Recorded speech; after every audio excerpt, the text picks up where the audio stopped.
this is the final video in a series that I've made about how I think we can improve our dental health service as such. And there's a bit of history. If you go into YouTube and go in Teeth for Life introduction, that's why I made the Care for Teeth website. And during COVID, I collaborated with Kirk with this and made a presentation which includes a history of my dental pathway. So this is what it's about. This is obviously from The Economist earlier this year, and the problem is, well, we don't have lots of people can't get to see a dentist, and what we want is people to take ownership of their health in general, and it's through these health hubs, which was the previous video, and haven't really got the evidence. Do know what we have isn't working. So this is from The Economist, showing that the most prevalent diseases in the world are to do with the mouth. Well, that's a very complex diagram explaining the pathway for the cure. What we need to concentrate is on this, is prevention. So my current app looks a bit like this. Anyone can personalize it, even some rogues. They use the phone to upload their data, and from that we can all arrange an appointment at a convenient time, at a convenient place, where they can go and they can have their mouth digitally screened. And this can be done by a trained dental nurse, and is then sent back to the cloud, where it can be automatically assessed on the computer using AI, and then the report given to the user as it's their data can be presented in a meaningful way for the user and encourage them for behavioural change if that's required.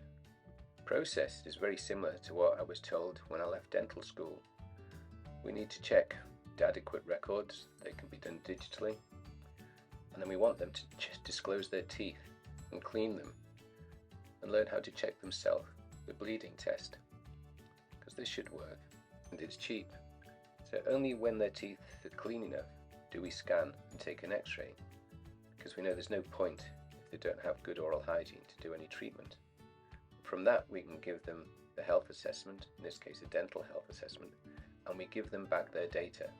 They can share their data for treatment and get some estimates, or get further advice through teledentistry. And clearly this can be done in the UK, but it can also be done abroad. It's a bit of a dilemma. Still waiting to hear back from the GDC on that one. But when it comes to health in general, there are an awful lot of different things. This one I just copied, but you can see what we need for general health. And so we can do this in our health hubs to a large extent. We can't be experts in every field, but at least we can direct people to trustworthy sites. Treatment coordinators could do this, but they would also be included in a future app promoting health in general rather than just dental health. Health advocates, if we customize the app promoting ourselves, will also make that big nudge to promote health.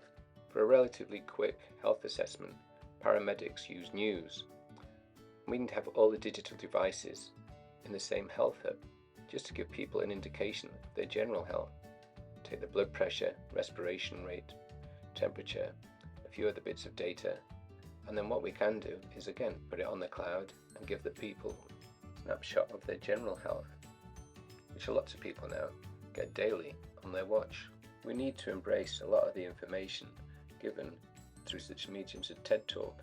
So Ken, Charles, Simon, Jamie, Peter and Seth all have valuable insight into how we can improve our health delivery systems. This story is repeated everywhere about how we developed flight, and how it wasn't universities, academics and money. It was through enthusiastic trial and error. A little bit like Elon Musk today. Multiple dental health innovations have come from outliers. Integration into a national system is glacial. So when The Economist states the benefit of a sustainable oral healthcare system, let's hope it's talking about now and not in 20 years' time. So these figures were taken from Statistica, and it really shows the number of health advocates that we have at the moment. And then if we just generalize about the income, then this is what I've put down, and it's reasonably close. People argue about it, but obviously the poorest paid are the dental nurses, and this adds to a total just shy of £6 billion. So this is the proposal from the NHS flexible commissioning. And so I've adjusted the figures accordingly, as you can see here, the little jiggles. So a few more dentists, a few more hygienists and therapists, and a few more nurses, as outlined. And then what I'll show is that's how many health advocates we would have. And this is what the total would be, so it's 7.5 billion. But I think it'd be far better if we trained a lot more nurses. It's an awful lot cheaper. So these are the figures now, and that'll show how many health advocates we have. It might well be that the therapists actually do get better paid, and there'll be an adjustment with the hygienists, but also we can pay the nurses a bit more due to their increased skill set. And this would be the total charge, again just shy of 9 billion. But the main benefit's here. This is what we need, and it'd be included in the cost. It is possible we might get the extra funding for cancer screening and help with diet and obesity, but there is another way, and it would benefit everybody, and it may encourage people to do these apprenticeships because they'll earn money through teledentistry. If only we had a course, and it definitely is the one most suited to doing online. The picture on the left was in the flexible commissioning document. What we really need is the picture on the right. Peter Drucker highlighted about 40 years ago. By the time these dental technicians have finished the course, their skills will be obsolete.